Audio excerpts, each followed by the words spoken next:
You're listening to Season 4 of Celebrating Simple Life, the podcast. I'm Kimberly Evans, and I'm so happy you are here. After planning events and working in the marketing industry with so many incredible clients and entrepreneurs for almost 20 years, along with personally experiencing hardship in life and business, I've discovered how powerful our mindset and purpose is in creating a life of joy and celebration while having a whole lot of fun along the way.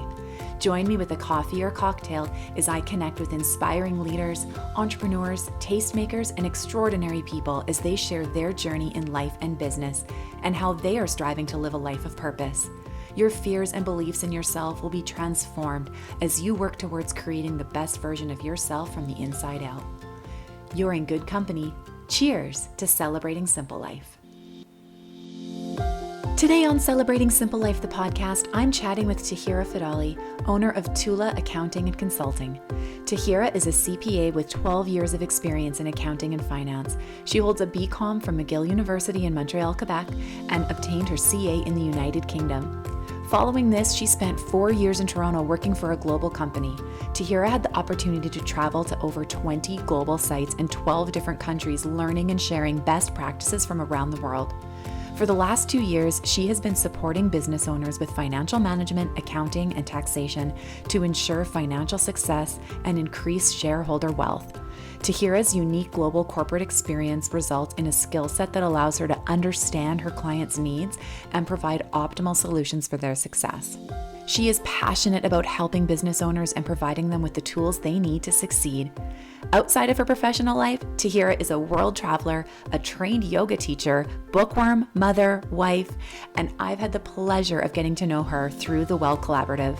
Her insight and experience has been a game changer for me.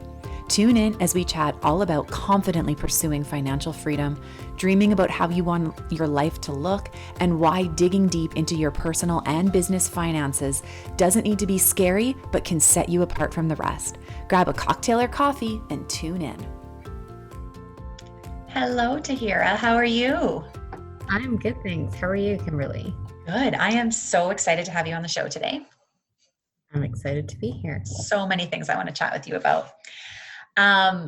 So you and I had the pleasure of meeting through the Well Collaborative initially, and we'll just give a little plug out to the Well, first of all, because I could have never imagined when I first moved back to Saskatoon just over 3 years ago, that was just on the cusp of the Well Collaborative being a conversation piece that was getting ready to launch in the near future. And my dear friend Tammy and I were catching up over coffee, and she was just like going on and on about all these cool things that were going to come about. And like many, I didn't fully grasp exactly what this all was and is now, what it could be. And the things that have come from the Well and meeting you and being in this group of amazing women. And I just think that it's so cool because I'm not sure that our paths would have necessarily crossed. And here we are chit-chatting on the podcast, and I'm so grateful. So I'm happy that the Well brought us together, you and me. Yes, for sure. And yeah, great plug to the Well. It brings so many amazing women together and fosters relationship and community. And if you don't know about it, you should check them out.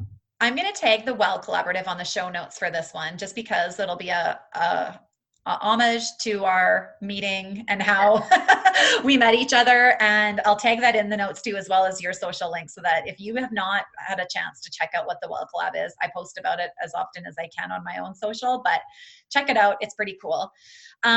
So you are this amazing hybrid of creative mind meets accountant. Do I dare say boring accountant?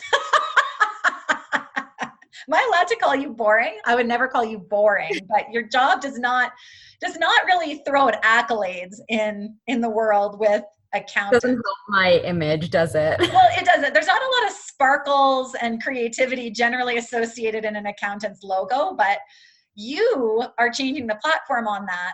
And I've loved being able to be a part of watching how you are spinning your background of boring accounting and turning it into something that is relatable specifically to women. And I love that for people like me who could not care less about the accounting and the numbers and just hope that it all works itself out, that there are people like you who can keep me on the straight and narrow. So tell me a little bit about your background and how corporate accountant Taheera has turned into TULA Accounting and Consulting and going in the direction you're going today. Okay. So, I mean, I went into accounting, I think like I was always the practical one. I was good at math in school, and I think I was interested in business. So I just decided, I think I had these grand visions of being super rich one day. So I was like, oh, I'll go into business. And then, coming to the end of university and trying to figure out what I was going to do next. And it was, I always blame my parents really, because they, I think, convinced me to become an accountant, even though I really didn't want to go into accounting. But one of the things that got me into accounting actually was that I got a job in London, England after university with an accounting firm. So that was like, okay, that sounds so professional. Like, look at you. Yeah, that was what got me to do it. I would never have stayed in Canada to become an accountant, but I got a chance to move to London after university and like live in London in my 20s.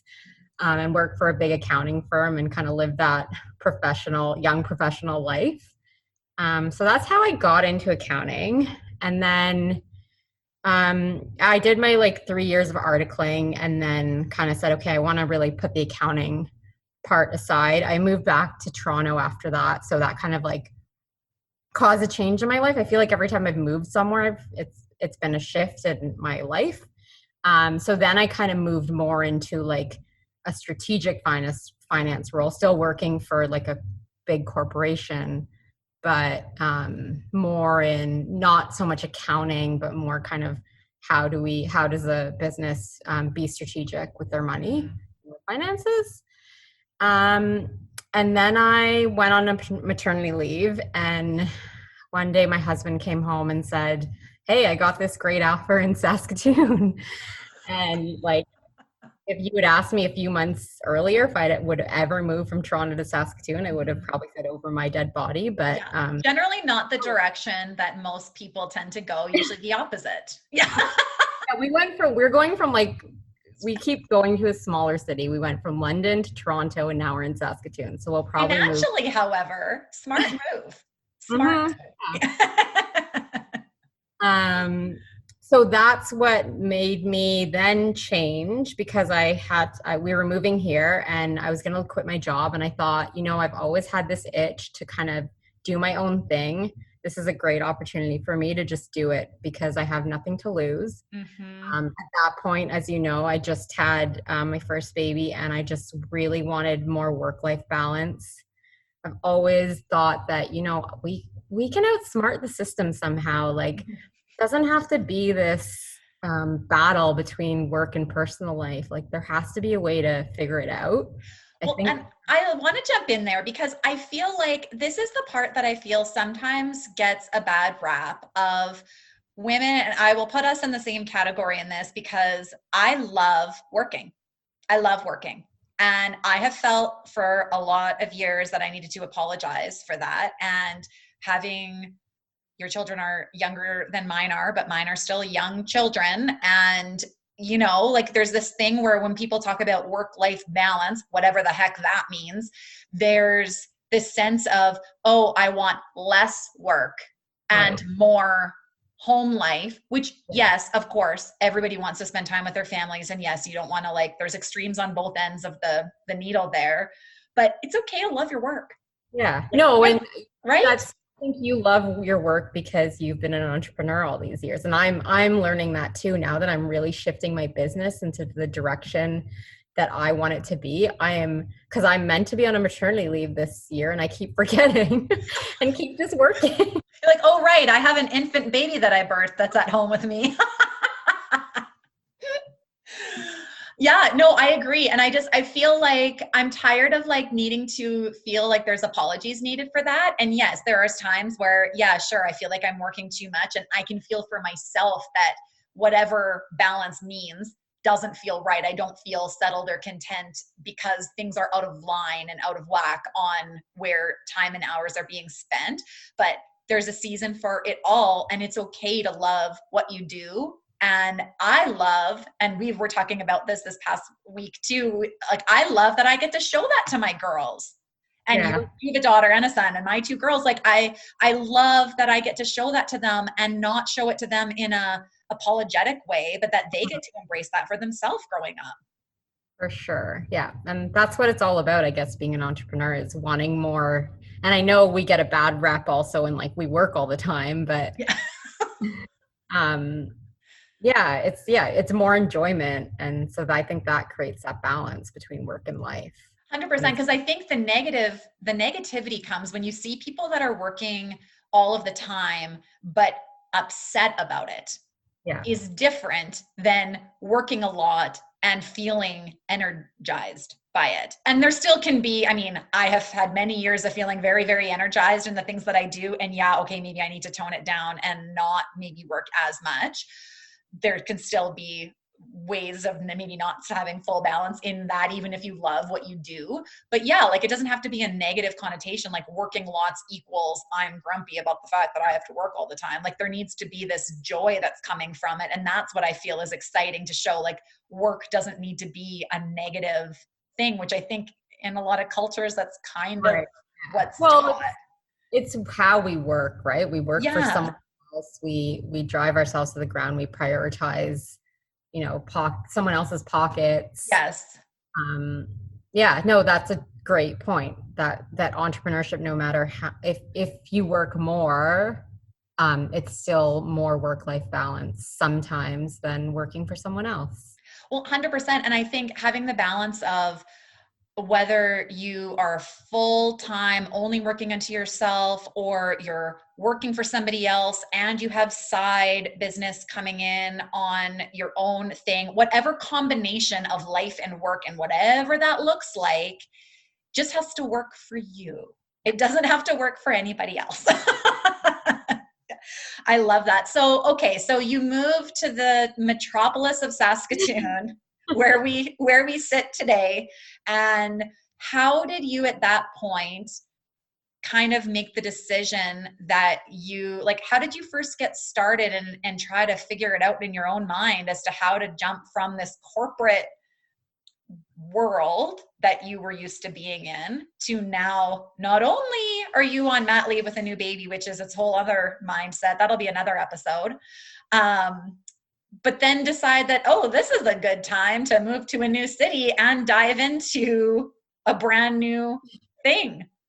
Are you crazy? Yeah. You know what? I didn't think about it too much. I just thought, I'm going to try doing my own thing. I have some skills. I'll see where they take me. If it doesn't work, I'll go get a job.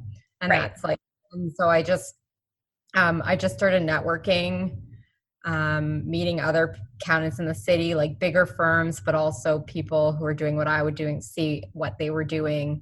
Yeah, I had some really kind people help me. Mm-hmm. And I was following a traditional path. I was starting an accounting firm. So, it's not like I was reinventing the wheel. I just kind of had to figure out how to start like doing people's taxes and bookkeeping. And so I started in a very traditional manner. I knew I didn't want to be there, but my mentors or my family said, you already have a skill, just start doing that and then like evolve as you go. And that's really what's actually been happening, is I am trying to move away from being a traditional accountant and more towards like a strategic consultant and business partner for my entrepreneur client.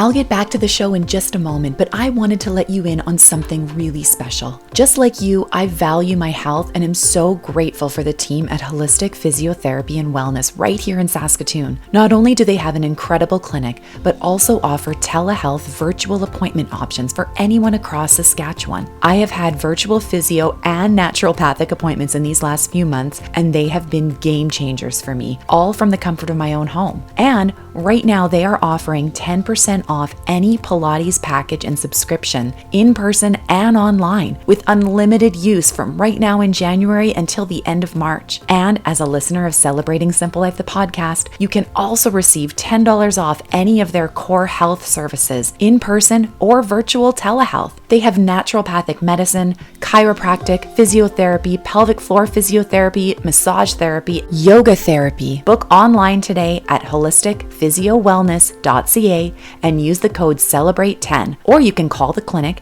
at 306-373-0060, because this is your year to take care of you and feel your best. Well, and I think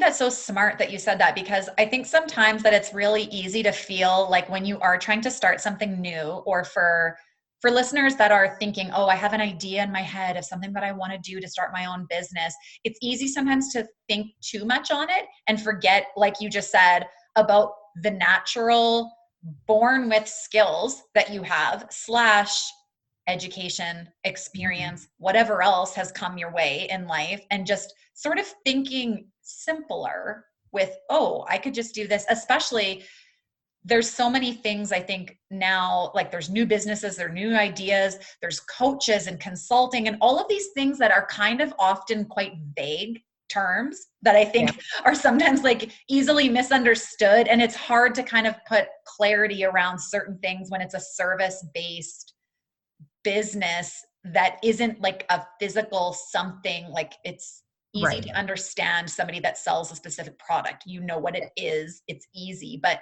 for you, taxes, bookkeeping, like those are all such common terms that everybody is aware of, that it's not like, oh, what do you do for a living? Like it's easy to explain. So I love that you kind of started there and have now had the opportunity to be able to kind of branch out into some of the things that might be a little bit newer or harder to understand versus I'm a bookkeeper or accountant or tax specialist, whatever the case may be. So how have you, I guess, how have you made the decision in moving forward in working with entrepreneurs and female business owners, male business owners too? We talk about all of it, but I feel like with the female audience that we're generally talking to around here, it's how do you help them in their small businesses feel like the back end of their money and their spending and their habits and all of the things that are so easy to kind of just lose sight of when you're trying to run a business, work in your business, grow your business, and wear 8,000 hats a day.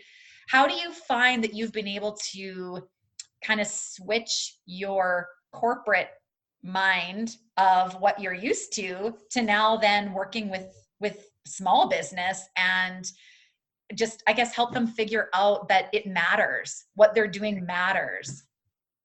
Yeah, and I think I've always been pretty relaxed, even when I was in the corporate world. Like I've worked in very professional places, but when you're talking to a client or talking to a colleague, it's always just casual and being yourself. And so I think bringing that side of me is, I didn't set out to help women, but I quickly realized that they were so happy for me to come to their door, helping them, because they were just feeling overwhelmed with sometimes the other accountants that they would meet, and maybe they would put on this professional persona and they'd be intimidated. So I think developing like mutual trust with them, and then just being there and kind of walking them through whatever it is they need to do, and really just breaking it down, simplifying it, and trying to show them that it's not that scary.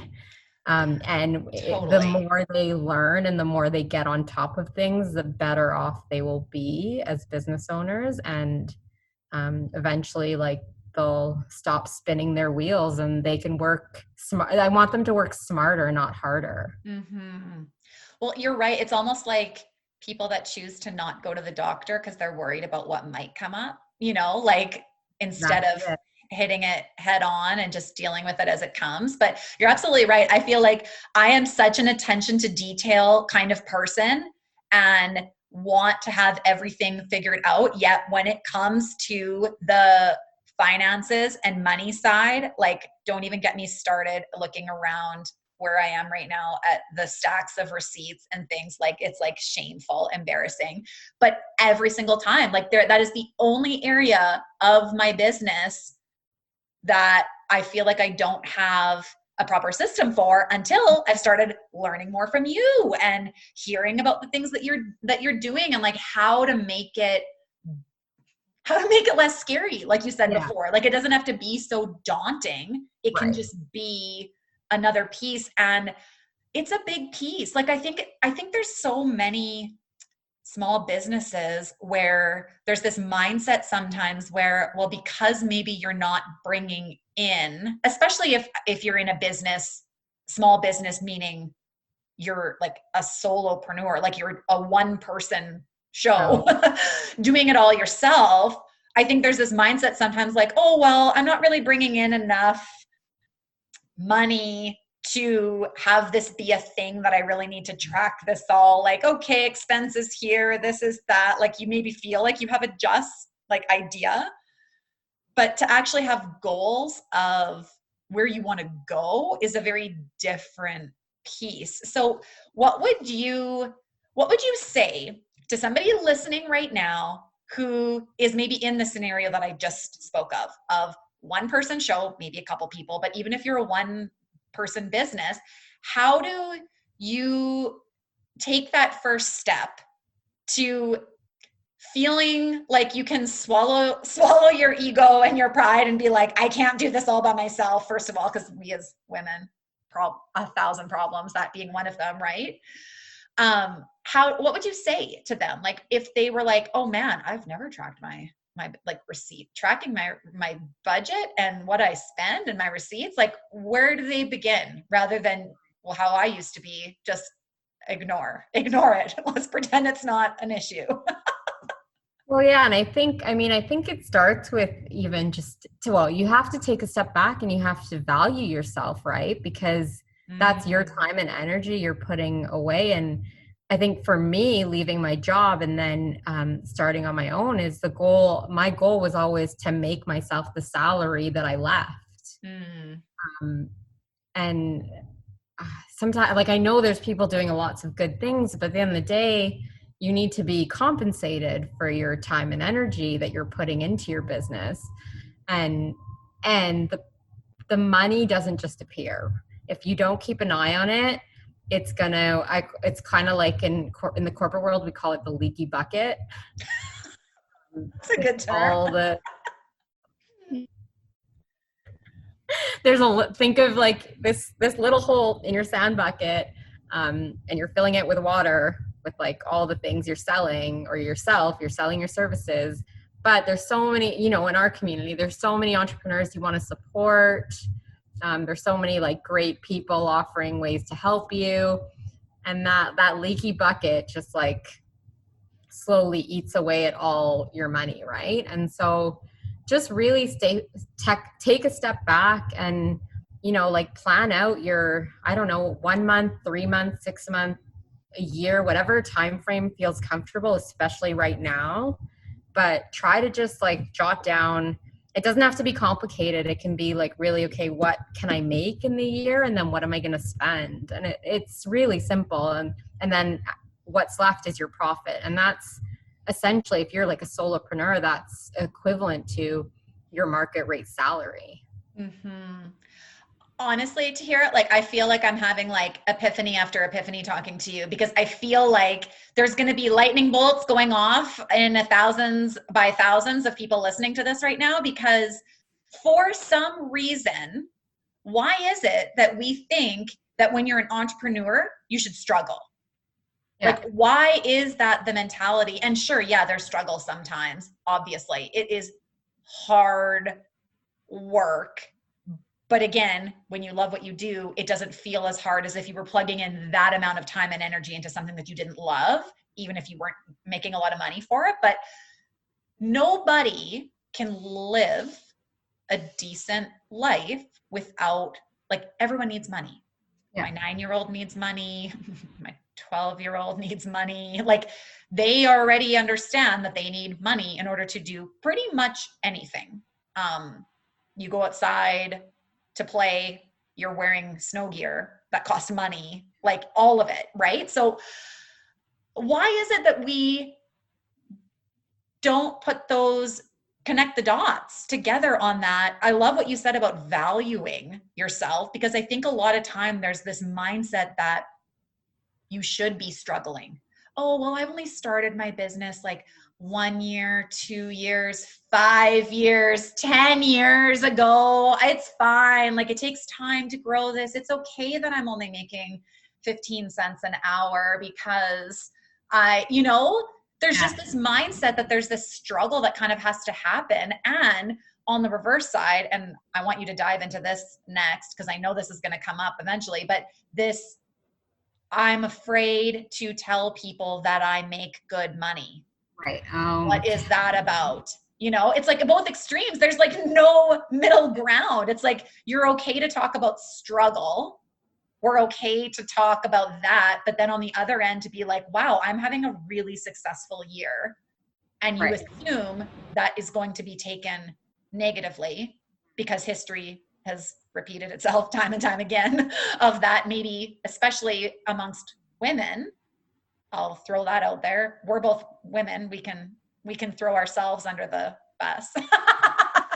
Yeah. So, I mean, both of those statements are just core beliefs, right? And somewhere along the way, we picked them up. Like they might have been personal experiences, or they're probably around personal experiences. You had a direct experience. Maybe you were young and you were talking about money, and someone who you respected said to you, don't talk about money. I definitely can pinpoint a time in my life where that happened. Yeah. And that's what happens to us, right? And then we continue. If we're like children and someone says something to us, it can really have an impact. And then we just carry that belief. We don't know about it. It enters our subconscious.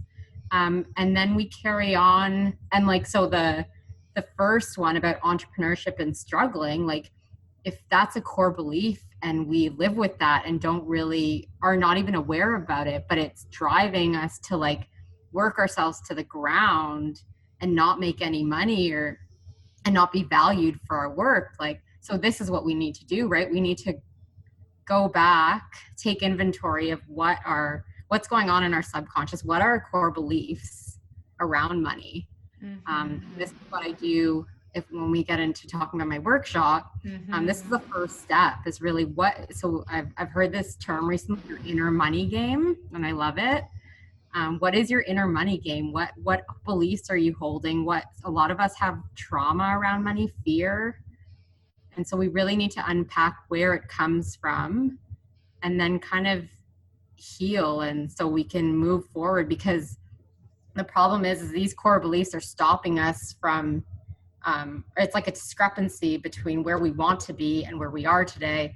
And it's like our core beliefs that are holding us back.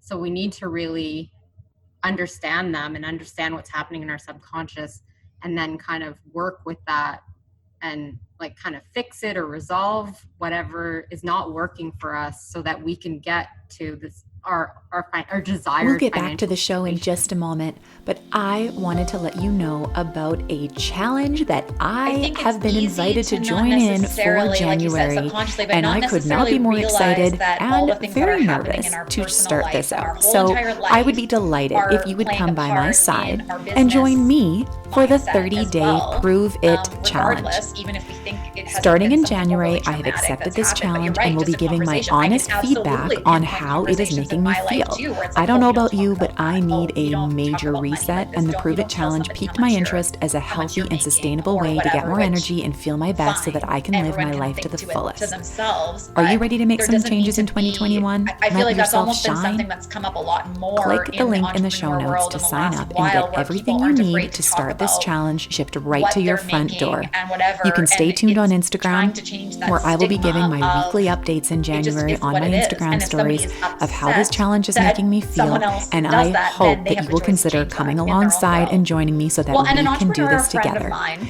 Click the link in the show she notes was giving me or this through like Celebrating Simple strategy a Life's while Instagram, back link in of bio, to almost sign up and thinking, join the Prove and It I think it Challenge really today. clicked with me because this is Now, kind back of to what the I show. do from an event planning perspective, where I'm always working backwards. I'm always like looking at the end result of what I want a project to look like from a visual standpoint. And then what are the 800 things that have to happen bit by bit to get that to look like that and to happen and to be executed like that. And this sort of sounds like you're describing that in a similar way, where you're kind of looking at that end result as, let's call it retirement or whatever the case may be later on in life, how we see ourselves. And we're in a stage now where all of these little steps matter, big and small, and you kind of are building that big picture around it. So talk a little bit about, dig into your personal finance workshop a little bit, because I would guess that a lot of listeners maybe aren't, because I didn't necessarily tie that together either, from a personal finance standpoint, and as to how that directly connects to your mindset in your business. And if you don't deal with it, it's going to be an ever-going issue. Yeah, a lot of it is just like worth, right? Our self-worth. It'll into every part of our lives. But so yeah, my personal finance workshop, it's a 4-week workshop. Be there? Yeah. Oh, okay. Okay, so my personal finance workshop, it's a 4-week workshop, and the first 2 weeks are what we talked about is really taking inventory and looking at our core beliefs around money, our relationship to money. So really understanding that, because I wanted to teach kind of the practical skills around money and managing money, but if we don't resolve our relationship with money, we're not going to be able to apply any of that practical stuff and save money, how we're meant to save money to get to our goals. So we go back, we get to the root cause of what's really holding us back. We explore our relationship with money, and then we make all the connections between what's happened in our past, how our mind works, and then how to shift our beliefs and our behaviors. And so once we've kind of unpacked all of that and understand how we can move forward, so then the week 3 and 4 are really about learning the practical tools and skills. So the end goal in week 4 is to make a financial plan that aligns with whatever you want in life. So it should incorporate retirement, because at some point we're all going to need money when we can't work anymore, unless we're sitting on a trust fund. Right. And if you trust fund, then just turn this off and disregard all of this conversation. So yeah, week 3 is all about how to save money, learning about those tax shelters, learning about how to create SMART goals. So putting all those pieces together. And then week 4 is really about, okay, how do we allocate the money we get every month in our bank account between saving and spending, like living? And then also, how do we, how much do we need for retirement? Because that's a question that I don't think a lot of people have an answer to. And especially entrepreneurs, because this isn't something that just happens naturally, skimmed off your paycheck or whatever you think you need to be like putting in if you're not in that type of job. Yeah, for sure. It's when you're at a company, you usually have some sort of pension scheme or matching, and it's probably it's less natural to do it, but it definitely has to happen. So working to figure out how to do that. And yeah, what I learned I did a survey before I started this workshop to just really understand what people needed. And what I really learned was a lot of people felt like their financial situation was okay. But then when we dug deeper, it's like, okay, so I asked the question, okay, how do you track your money? And everyone seemed to just say, I just keep track of my bank accounts and that's it. But that's not enough. We need to make a plan, because that your bank balances every month doesn't tell you how you're tracking against any sort of goals. Yeah. And I don't think people really know how much they need to retire. So like right off the bat, usually a rule of thumb is usually 80% of your pre-retirement income is what you need. And then I think people don't really understand how to even build that, or how do you get to a point where you can have that amount of money saved up to live off for 20, 30 years. So really breaking that down and then putting a plan together so you know exactly how much you need, and then you'll know how far away you are from retirement, and then what you need to do in the years to come to get there. Totally. Well, and I look at this too, like if any of us, like anyone that's in a job where they're getting a regular paycheck right now versus their business, whether full-time, part-time, whatever the case may be, that they are not ever quite sure what the income month to month might be based on what's going on. No one would ever work a job for somebody else and roll the dice on maybe it's coming in, maybe it's not. Oh, I guess I'm not getting paid this month, but I'm going to go in anyways for all of eternity. Like, sure, situations present themselves, whatever the case may be, a billion scenarios could play out on this, but that is not how it works. So why would we think that that is okay for that to be how it works as entrepreneurs for more than a certain period of time as you're building your business? Like, it's just, there's either a plan in place and things are getting better, or there's not a plan in place and things are not going to work. It's just cut and dry, right? We just need to move past this narrative. I've actually had a few conversations, and even the last week, about this. Is there a rule of thumb of when we should start making money? And no, like, I think, yeah, if you're a business and you're growing really quickly, then yeah, there is usually a standard that you probably will lose money, because you're spending all the money you make and generate in revenue and reinvesting it in the business. But if you're a solopreneur, and you're offering some sort of service or something, you absolutely can make money in the first few years. And it's just, I think, having the diligence to keep an eye on it, and it will come.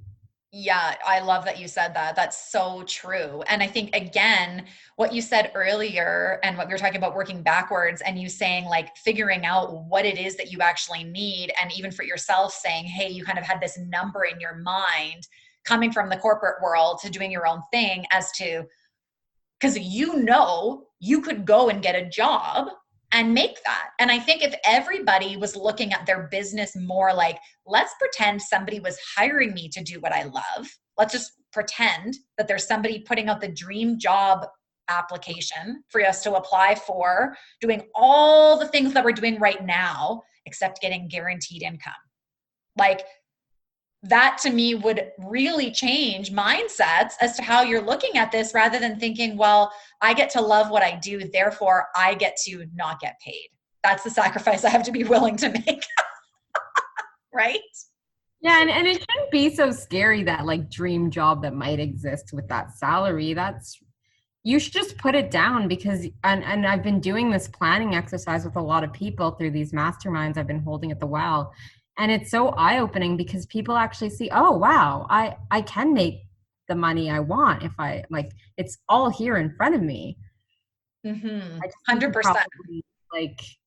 Like then it shows me, okay, where I need to focus my energy, because there's some things we focus on that don't make us any money. And I know that's fine sometimes, but if we don't have an understanding of it, then we're not going to get to that bottom line.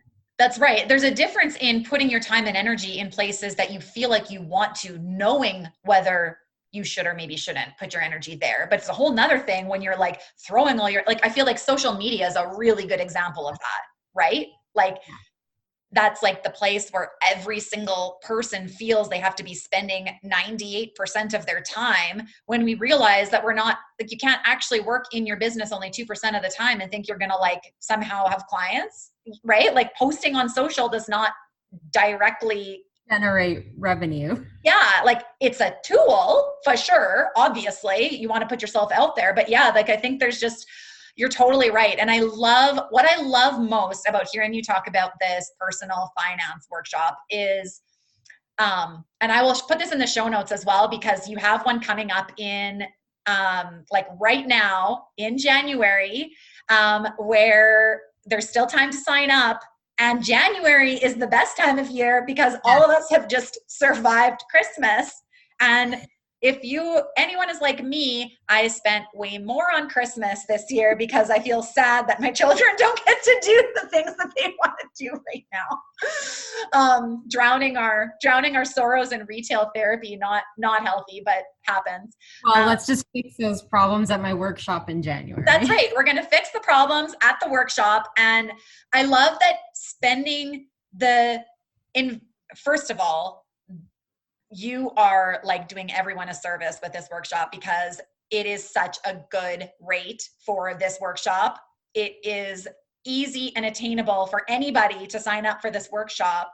And I love that spending the time at this, it's not like we're just sitting here listening and hearing good ideas. It's like hands-on. You get to actually, this is what I always love because I'm always wanting to be really maximizing on my time, that you actually get to go and you get to work on your business while you're there. It's not like you're just listening and then thinking, oh man, now I have to like find more time to do this. It's sort of like a double thing. You're learning and working at the same time. So that hour and a half or length of time that you're there for these 4 weeks of the workshop, it's like you've spent that much time. You're working. Yeah.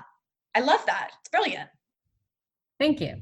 Because you know how it is. Like sometimes you go to like personal development things or you choose to sign up for something and it's all great, but you're like, oh man, but I've learned this, but now I actually have to find more time in my schedule to implement the things that I've learned. And it's all really good, but all of us wish there was more hours in a day to get everything done that needs to get done. So I love that you actually get to come up with a plan after this. So there's kind of no excuses. You're kind of committing by signing up to saying, yes, this is a priority. And by the end of it, it's going to have happened. Yeah. And you'll figure out, like, I don't even like the idea of budgeting every month. Like, I think that's a dying art. You know, in terms of like allocating money to every like food, and because things are every month, our lives are different, right? Especially right now. So I have this really simple approach of just like, okay, how much money is coming in? Where do you need to allocate to your, like, what fixed costs do you have that you can't avoid? And then allocate money to our savings goals, and then what's left. And then that's how much money, like that can be your one credit card that you live on for all your like living expenses day to day. And then that you have a number and you just, you know, you can check your banking app every week and just check that you're meeting that number. But it doesn't have to be, oh, I need to get on my spreadsheet and input like my $5 coffee today. We're not going to do that. We're trying to simplify things and break it down so it's manageable. So that people like me who absolutely detest that type of thing can. I do too. Yes. I'm not that person either, I promise you.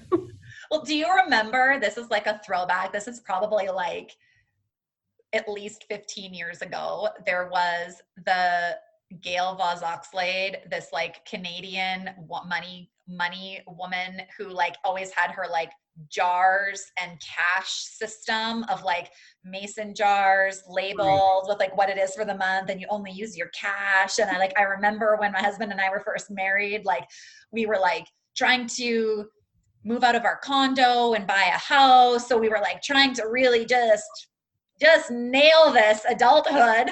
And I would like go to the grocery store with like my little envelopes and like be like, whoop, here's my cash. wasn't simple. I will tell you that. The intentions were simple. It was complicated. And then you'd get home and be like, oh, I forgot my envelope of cash at home. I had to use my debit card. Now I have to transfer this money out of my account. The best. Yeah, not good. Personal finance workshop sounds a lot simpler than that.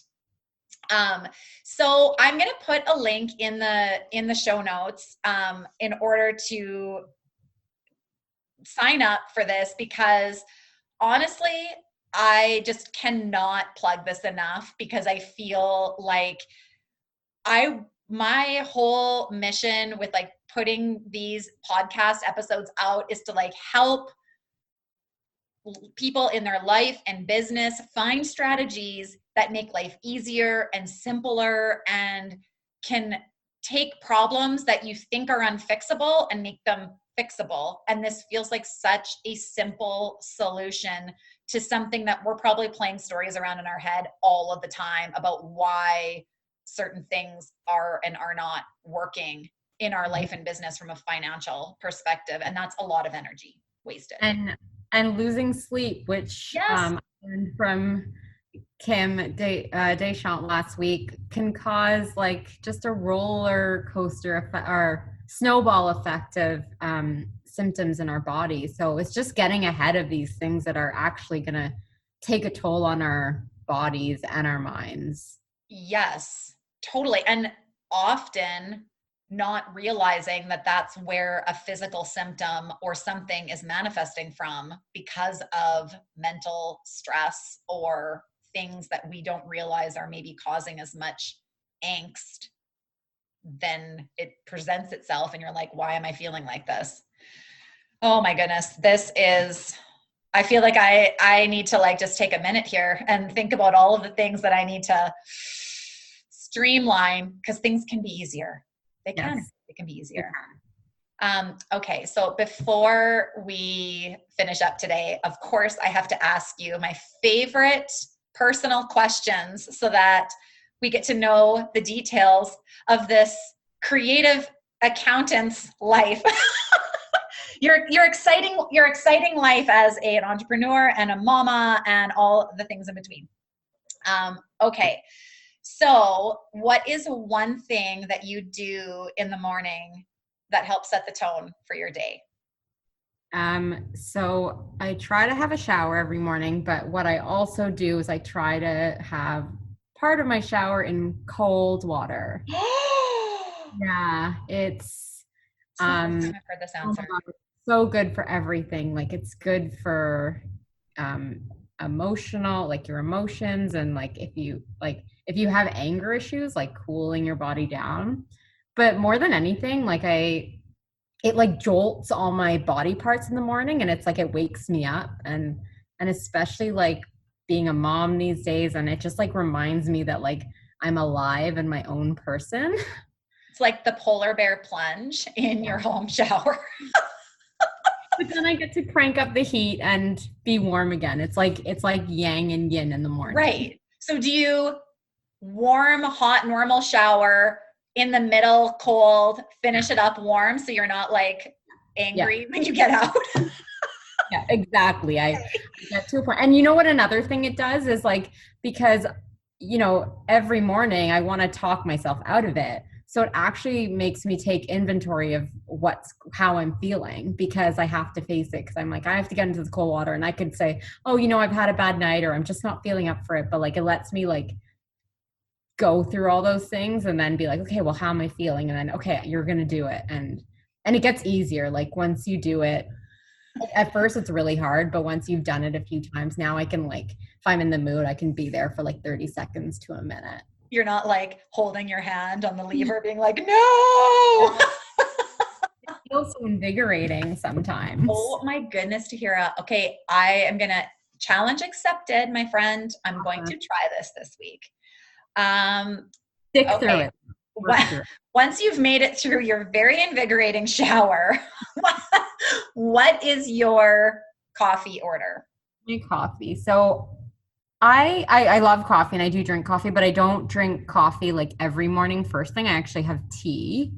But coffee, I kind of have like a treat. So like either I'll go out and get something or make something if I have the time. But so I'll usually have an Americano with some oat milk on top. That sounds nice. Good for you. I wish that I could turn into a tea person. Like a goal dream of mine that I have put zero effort in achieving. Yeah, I think it's like how I was brought up. Like, I think I started drinking tea when I was maybe like 5. Well, and then maybe your early adulthood in London is like subconsciously giving you Queen of England afternoon tea parties. He's an Englishman too. He likes his tea in the morning. Yeah. So there you have it. What is something that you always have in your purse / maybe diaper bag for you that you must have day to day that you can't live without? Definitely lip balm because my lips are always dry. I feel like I have something wrong with my lips. Always dry. And why do we live here? We're just going to also throw that into the equation. Your lips are physically telling you to move somewhere warmer. Yeah, I agree. That's a good one. What is your favorite junk food? Cookies, chocolate cookies. I need my cookie hit every night after dinner. I love it. I love it. What was the very first concert or most memorable concert you've attended? I was thinking about this, and I think it was my first, but my mom and I went to see Celine Dion when I was like 12, because it was the year of like My Heart Will Go On and that tour. Love it. I've seen Celine live too. Love it. Yeah, I saw Celine Dion in Vegas with my former business partner, and we went on a work trip, and it was like cross that off the top 5 of my bucket list type of item. So awesome. Well, when she actually does her tour, we will go in Saskatoon and see her. We have this on recording, taking you up on that. Yes, because I can tell you one place that will not be accompanied by my husband. He's informed me that is not on his bucket list. Oh yeah, I've been told the same. Fair, yeah. What is one thing you love to do in all of your free time? Because I know that you're just twiddling your thumbs at home. I have to say reading fiction. You're a bookworm, aren't you? Yeah, totally. Good for you. Book recommendations come to me. Do you read multiple books at a time? I try not to, but lately, yes. And do you mix them up, or how do you separate them? No, I think, and usually the only reason I'll get into, I have multiple on the go is because some of them are boring me, but then if like one's interesting me, then I'll just finish it, and then I probably will never come back to the other ones. Yeah, I have no problem not finishing a book. Yeah. Like if it does not captivate me, goodbye. Don't need to finish. Even if I'm halfway through, I can be like, close it, done, not worth it.